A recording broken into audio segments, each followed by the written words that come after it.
Daniel Pettit of Dromard GAA. You're very welcome, lad. How are you getting on? Sean, good hearing from you. How are you keeping? Great now, great. Thanks very much for taking the time out, Danny. Pleasure as always, Sean. Are you surviving in the lockdown you are? No more than everyone else. We're just getting a bit sick of it, but things could be worse, and so the weather is good, and look, we can be thankful for all the good things in life too. Exactly. It's the time for dwelling on that, isn't it? Yes. So many other countries worse off than us, Sean, so... Oh, for sure, Danny, for sure. Now you said it. I'm just going to go through your achievements here first, Danny. We'll get cracking. This under-21 championship. I was chatting to the Bull the other day, and I was asking him about the certain age groups that year. And I think that was your last year under-21. Would that be right? No, that was my last year, yeah, me and the twin David, and you probably heard of him before from playing football, Sean, from Mark there. Did I hear of him? Many's a battle we had. There was Dan and his brother Peter. You probably heard of him before too. Absolute P. Yeah, P is away still, isn't he? Yeah, P. He's getting on great. So he's loving life. He has a woman on the go, and he's in Australia. He's out in Australia, is he? He is. Do you be talking to him much? Every other weekend he'd ring me, and he doesn't have to work Monday or Friday, so that sort of suits P down to the ground.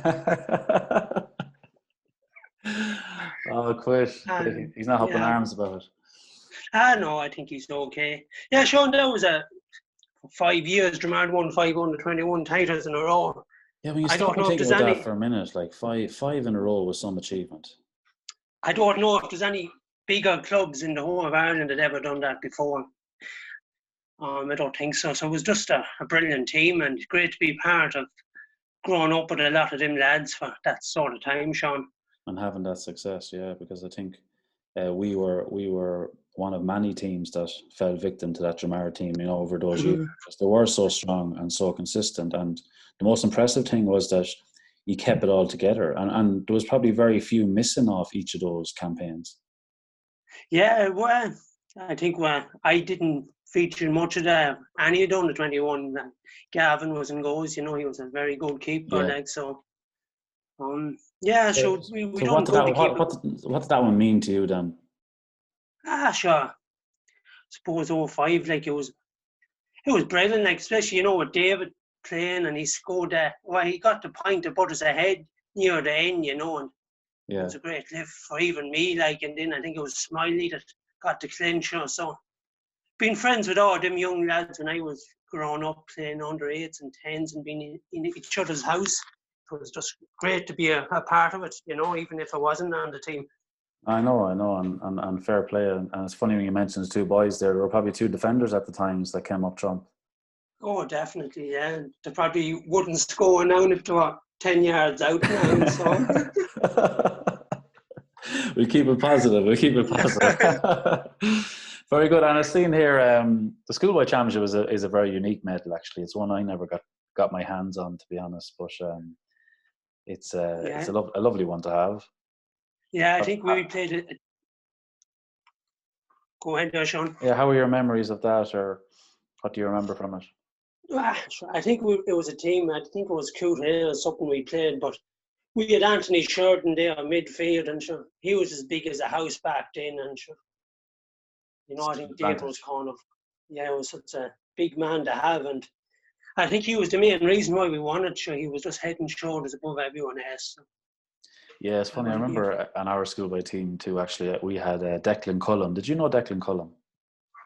Declan. Yes, I did do, Sean. Yeah. Yeah, he was in 6th class. He was the same. He was a fully grown man in 6th class, you could say. But it was such an advantage, to have this monster midfield. Yeah, that was a great achievement too, and great to have memories to look back on, Sean. Yeah, exactly. And I seen you done the Oscars there in Arva. Yeah, Sean Darnley, he was the chairman there, and he rang me, and I hemmed and I horned, and when you look back in life, Sean, I think it's better to regret something you done than something you didn't do. Exactly, and it's funny you say that, because it's kind of the plunge I've taken with this whole thing as well. I suppose that's what kind of pushed me last minute just to do it. the amount of new friends you got over it, and especially when we probably ended up getting the best film out of it, the best movie. So we had Yeah, just what great movie did crack. you do? We done the feed, like, Oh, very good. And what role had you in it? I was tied. Who was the bull? One was Ronnie Blakely. Him and his wife Jodie owned Mine Stores. So very good people, and everyone that took part was just a great bunch of people, and it was just great 3 or 4 weeks leading up to it and everything, and the training and all that. So it was just give you great confidence going ahead in life too to do something like that. So Yeah, well, fair play to you for taking it on and getting involved. Super, great stuff. And then I had to put this in myself at the end because, from my experience as of late, you are most definitely the most recognised Irishman to support Blackburn Rovers. But we'll delve into that later on. Don't worry. Come here. Talk to me about the Pettit household growing up and football. Was football always a big part of your life from a young age, Daniel? oh, absolutely. Like more than any young lad in rural areas, football was everything. Especially in '99, like when we won our first championship. I was very young at the time, and I was the young lad baiting the stand and thought it was great crack at the time. And They were great. That was a great memory, actually. The old stand, the thumping of the back of the stand. It added some atmosphere to those games, didn't it? it was brilliant. And I think that first day we played Avilara, if I can remember, it was a pissing wet day, and we were lucky to get a lot of people say Frankie Taw give us a handy free. And That's right. I can remember. Yeah, my cousin That's Enda it. Ledwood was on the ball. Actually, he was blown for overcarrying. Lots of time he didn't give us them. So Yeah, that was a very talked about moment back in the day. Yeah, yeah. interesting. But sure, look, at championships always full of drama, isn't it? Yes, you win some and you lose some, as we know ourselves. Yeah, for sure. And Daniel, you had 2 sisters and 3 brothers, wasn't Yes, it? well, Yeah. So growing up, it was Kalesh, Siobhan, Sean. Sean, TP, Daniel, and David. Yeah, Yes, very yeah, good. that's it, Sean. Yeah. And what was football like for the girls growing up? Actually, my sister Colette, she's living in Dublin now, and she played a lot of ladies football, and it first started off in Dromard, and actually she was handy enough too. Like, so that's probably where David got it from. Great stuff, great stuff. So, like, was there any other interest, like, in the house, as regards was GAA was the number one? Any other sport that was kind of filtering in, or had you any interest Well, in the other areas? my brother Sean, he was big into the shooting, and Yeah, stuff like that. But football was the main thing, and basically, soccer too, watching soccer growing up too, and yeah. watching it on TV, like stuff like that, Sean. Is it a very divisive house when it comes to the soccer? Ah, back then, when we were growing up, me and David, like, he was United fan, and I was anything but. I was, as you know yourself, who I supported. So I do surely. And did you have any inspiration growing up, Daniel, when it came to football? Like, did anyone in particular inspire you, or did something in particular inspire you? ah, I suppose watching Dromard struggle to get out of Division 2 for so long, Sean, they were down there. And they always used to be betting league finals, so it was great when they eventually got up to Division 1 and, and started to make a bit of progress, and eventually did get to the promised land, and Yeah, so that was rewarding, just I'd say. that was just it, basically, Sean. Yeah, and I suppose the Dromard club, is I suppose it has always played a massive part in your life. You probably have a deep desire for it, because from Aye, as long as I've been playing, I've always seen you on the scene. You've always been involved, and you're one of those great stalwarts that represents every club. Every club has essential people and very important people that are a part of it and help drive the thing on. And I suppose, without realizing it, probably yourself, you have been in that role as well as many others. well, yeah, or just even being out in the field with doing the water, and even you'd be running up and down with water, you'd actually think you were playing yourself at times, and Yeah, you're so engrossed. when you're on when you're on the pitch, like, there's far difference being on it than watching on the stand, you know. So I yeah, it's know. definitely when you're Are you? down. Would you be safer on the sideline now or in the stand? Well, if I'm doing umpire now, and I could make a few dodgy calls, Sean. So Accidentally on purpose. yeah. Very good, very good. And then I suppose, like, experiencing the glory days then, Daniel, growing up, like, you know, in 99, I'd say there was some party after that. 99, yeah. Well, unfortunately, I was probably too young to go out and have the Yeah. crack, and But even just the general buzz around the parish and the area. unbelievable, yeah. Yeah. The wait, I think, 63 years for that, and I have a neighbour up the road, PJ, and he's a great man to sing a song about that year and stuff like that. You never forget, either. And did he write the song himself? I actually don't think he wrote it, but he can sing it as good as any man can ever sing a song. So Very good. One of those, I suppose, songs that are unique to Dromard. yes, another legend in the parish. Would he belt it out on special occasions, or is it a regular tune of his? Oh, it could be any time of the year you could hear it. Very good. It's not on request, so. No, it's not on the iTunes or anything like that. Yeah, exactly. And I suppose, look at, you know, there's many in life in general, but in sport and life, you know, there's lots of highs, and unfortunately, you know, there's low points in sport, but there's also low points that can happen in life. And I suppose, you know, mentioning the great and the late TP, who passed tragically in 2007, Daniel. Well, I suppose it's just such a difficult moment for you and the whole family, because I can only imagine the role he played in the house, as regards to GA and Dromard GA, because of his, just from the outside, his impact on the county, you know, and his presence in the county. What I suppose, would you like to just share, you know, first of all, share what it was like growing up with TP and sharing those GA moments with him? Yeah, Sean, we'll just go back on 2nd of April 2007. It's the day I won't forget in my life. Anyhow, the day he passed away, like, I was just going out to go to work that day, and I got a knock from the guards just to tell me what happened. So yeah, that was tough time, Sean. It's not a day goes by that we don't think about him, even when you're driving the road and his cross is there and mounted off. But it's just one of these things, you just have to get on with it, you know. And it's, people say time's a great healer, Sean, but I think actually the evening gets harder with time. No, it does, most definitely, yeah. And I suppose, you know, it's lovely in one way, you know, when you realise how appreciated he was, and, you know, he was such a unique character. You know, I know there is a certain amount of comfort in that. It doesn't make up at all for the loss, but it's lovely to think that he was thought so highly of, you know, because he really was a character, wasn't he?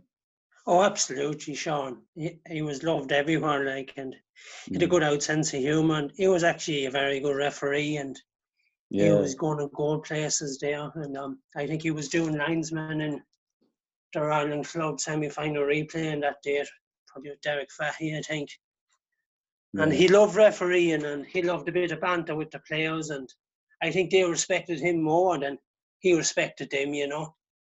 Yeah, he was so well got, and if I can phrase it correctly, because of TP's, you know, because of his small stature, you know, I suppose it kind of, it added to his prominency, if that makes sense. You know, images stand out in my head is when Dromard might play, or not when Dromard played Kilo, anybody plays Kilo, or TP might be issuing a card maybe to Aidan Keogh, you know, and you kind of remember these iconic scenes because of the height difference even. But it kind of, it added to his presence. Oh, yeah, absolutely, Sean. I think there was a time there, TP was refereeing a championship game. I think it was Abilara. And I think, I don't know who Abilara were playing at the time, but a bit of a melee broke out. And as Abilara was great teams, were very physical. And whatever way I think TP ended up sending off 3 Abelara lads. I think Terry Drake was one of them, and I think his response from him is, "You are the weakest link," So Oh the yeah, 3 of them yeah. lads. That's the story. Did he offer him a choice of a red card and a yellow card? I think actually he did, Sean. Yeah. Yeah, and I think Terry Drake picked the yellow card, and TP flashed the red at him and said, "You are the weakest link. Goodbye." Yeah. That's, Oh, it was a classic story. Yeah, yeah.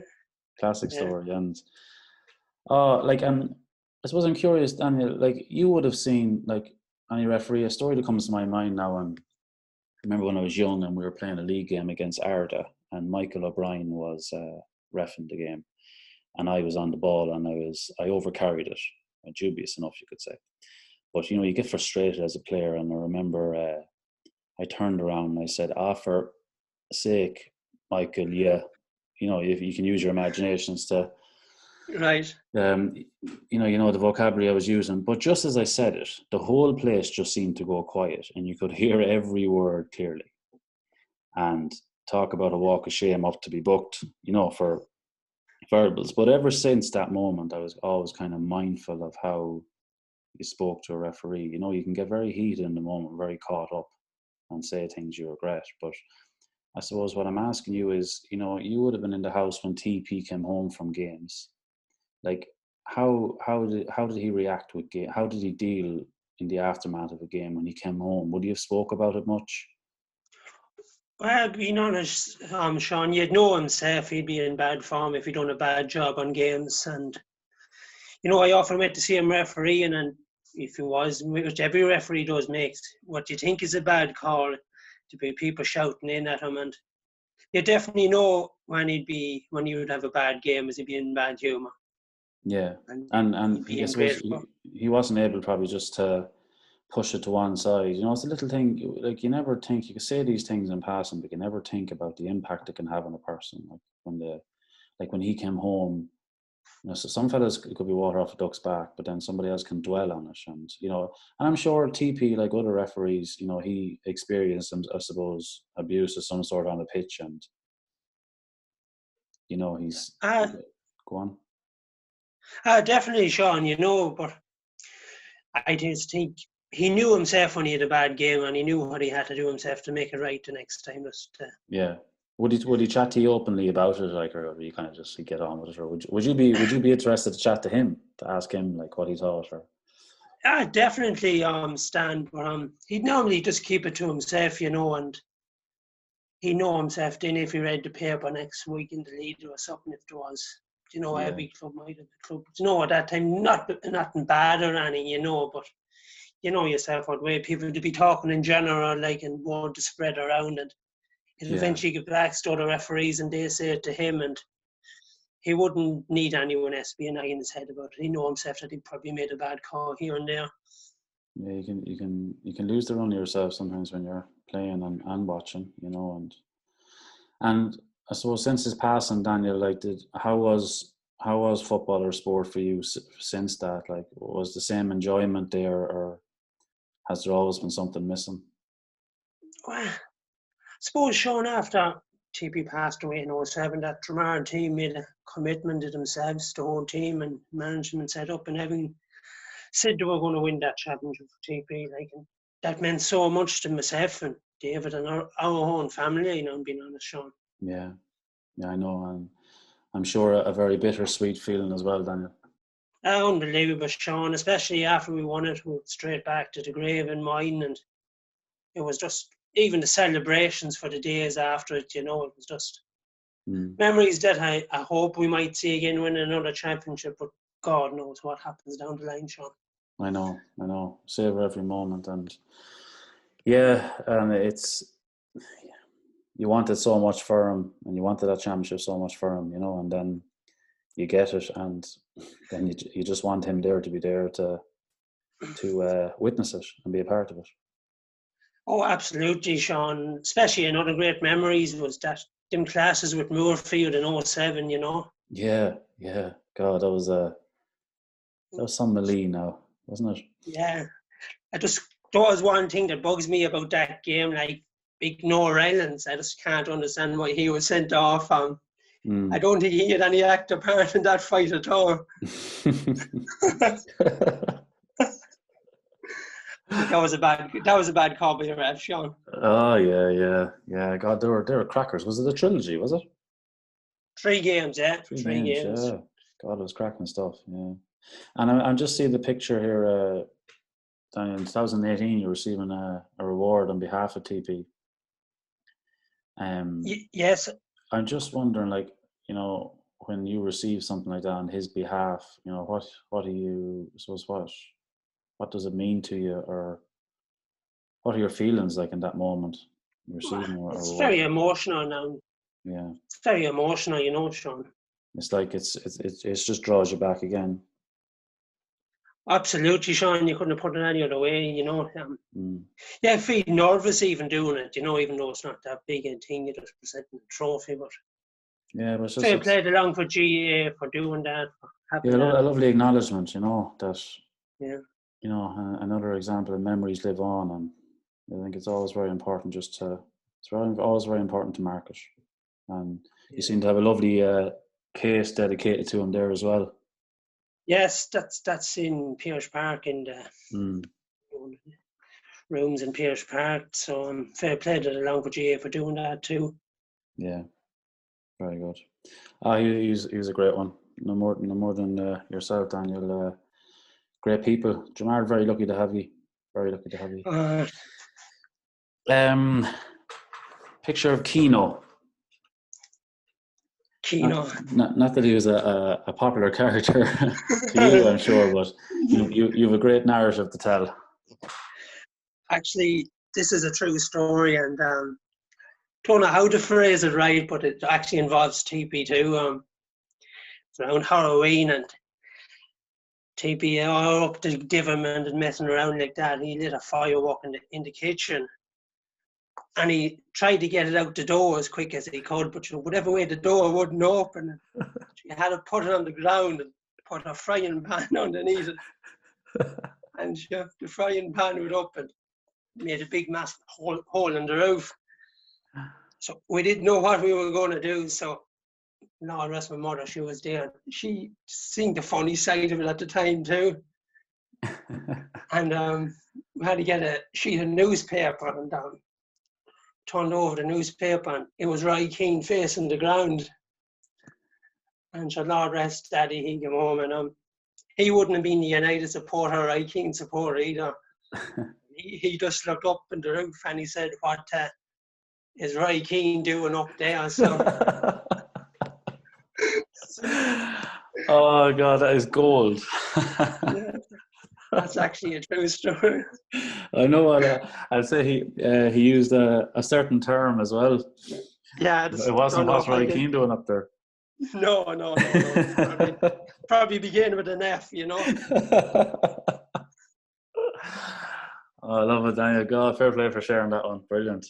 And then look at, I had to put up the Blackburn Rovers crest. Yeah, before we get into that, like you've been following Blackburn Rovers a long time. I suppose I joined the bandwagon in '95.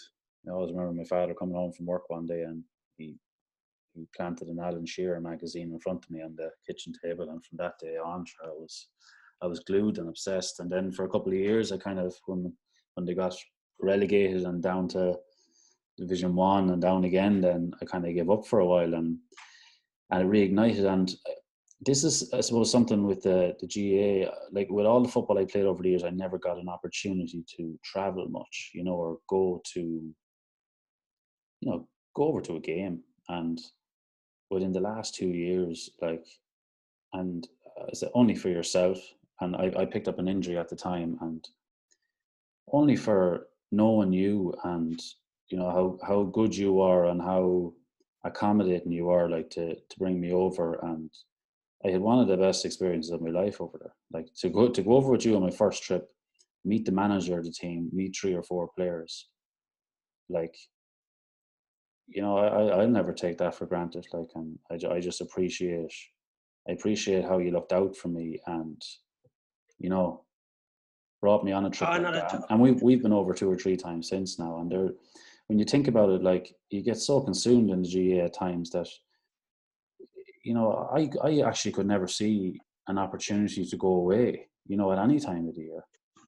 And I'd safely say if I wasn't injured that time, I probably wouldn't have went. Yeah, Sean, that's fair play to you for saying that. I wanted to go to Blackburn probably 15 years ago, and I just, forever different reasons, or the reason I just didn't bother going. And my first game I went to was a mate of mine, Nia Fox. He set it up. That's when we were in League One, Sean. And after that, I met Emmett, as you know, Emmett. He's a great lad, and Yeah, great man. we started going more often. And that first game you came to, that was the Leeds game, and I never forget, that was a brilliant game to be at.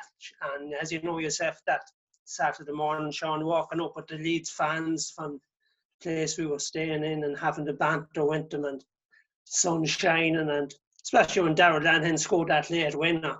Jeez, we had a great night. Oh, it was brilliant. It was a great result. I got more satisfaction because my good friend Damien Bratton is a Leeds United supporter. Oh, yeah. So we let him know more than once. Sure. He'd be glad to hear that. But but like, when you're talking about the commitment of the GA at times, to this is the thing. Like, that was late in the year we went as well, wasn't it? That Leeds game. I think it was October, was it? October, November, I think, yeah. And to think, you were still tied to that commitment, because I think it could have been a Leader Cup competition we were still involved in. And it's so important to get away and experience these things as well, because, like, it's kind of like you get so hooked on it. You want to go over again and experience that. And when you go over there and you see it's a way of life for people over there. I remember when we went in and we were having a pint before the game, and we were sitting down beside a couple, and like they've been coming to these games for 40 years. It's their Saturday, it's their Sunday. It was so nice to see that side of things as well.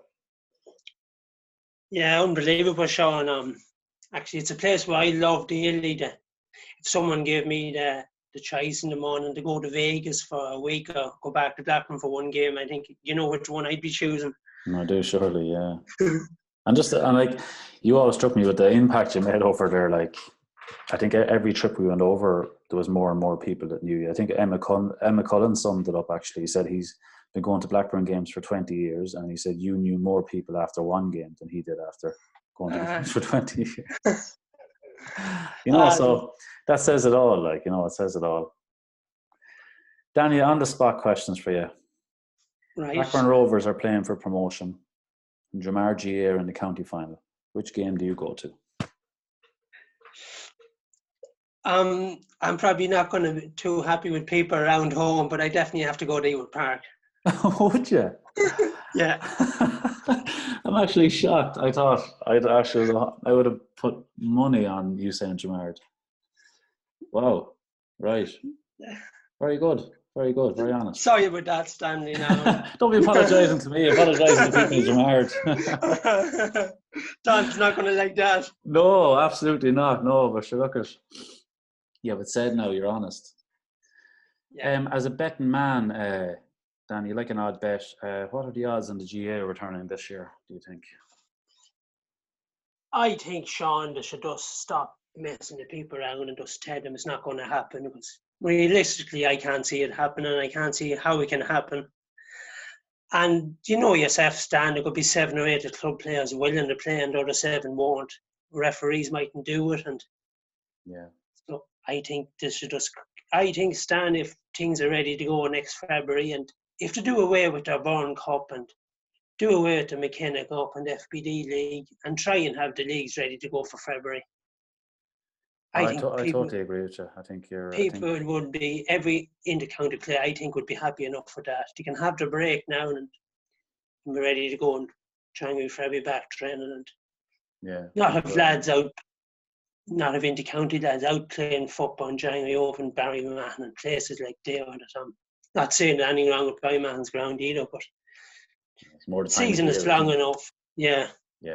Yeah, I completely agree with you. I think the key thing you said there was like messing people around. There's been a lot of mixed messages, and Yeah. You know, I think it just needs to come from the top to make a decisive, just make a decisive call. And, when you ask the question, can we do without it just for the rest of this year? Of course we can. Yes, We can, I think so. Anyhow, Stan. yeah, there's a bigger picture, and it'll give everybody time then to prepare properly for when we can come back. Absolutely, and if it does go the next year, I should look at the atmosphere you're going to generate, and I know. more people say they can train harder. If you ask any lad when the season's over, did you do enough this season? Most of the players could say, no, I didn't. I could have done more. Yeah, I know. So that's what I reckon. Would we have got promoted this year, do you think? It's $1 million question on Stan, but we were definitely in with a better position than we have been in an awful long time. So I think we definitely could have got the playoffs, because we had such a lot of bad injuries and we were still near enough top 6. So I definitely think we would have been in the playoff, and if we was Stan, anything would have happened. For sure. What's going to happen in Liverpool? In a way, Stan, I'd be delighted if they didn't get the Premier League. Because you remember they beat us in the last year of the season when they didn't have to win. So True, and there was no need for that. No, there was no need for that. but still, they got to see the Premiership that day, and they got to see the cup. Yeah. Very good, Daniel. Come here. Thank you so much, lad, for coming on. I love that, and I appreciate you. I appreciate you having the honest chat with me, and opening up and sharing, and I really, really appreciate it, and I appreciate you, Daniel, and I'm sure your club, Dromard, appreciate who you are and the character you are, and what you bring to the place. So well done to you. Thank you, Sean, and hopefully we get a trip next year. Yeah, for sure. We'll chat to you soon, buddy, and thanks so much. See you, buddy. Bye-bye. All the best.